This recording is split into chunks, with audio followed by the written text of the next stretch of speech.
Bertepatan di Hari Anak Nasional, Yeni Rosnizar kunjungi Al-Furqan Munanta, seorang anak yang sedang mengalami sakit berat di Desa Panjupian, Kecamatan Tapak Tuan.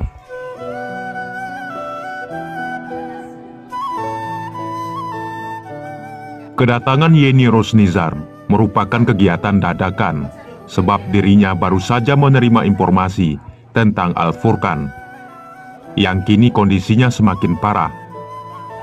Al-Furqan menderita penyakit infeksi saraf di otak, sehingga mengakibatkan kondisi tubuhnya melemah.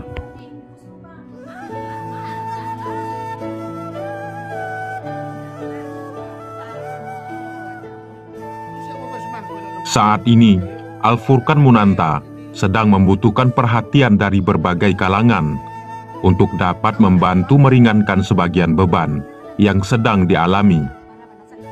Sejak usia 1 tahun, Al-Furqan Munanta sudah kehilangan seorang ibu, dan pada usia 4 tahun, dirinya kehilangan sang ayah.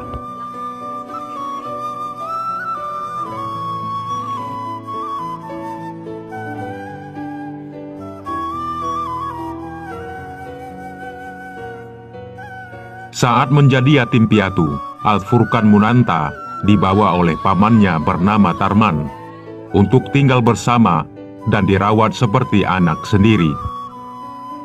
Tarman menyebutkan dirinya adalah seorang pekebun yang setiap harinya harus ke gunung.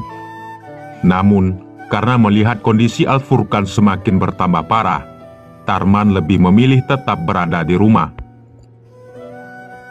Karena keterbatasan biaya, sang paman yang bekerja sebagai pekebun ini hanya bisa berdoa agar Al-Furqan mendapat perhatian untuk memenuhi kebutuhan sehari-hari.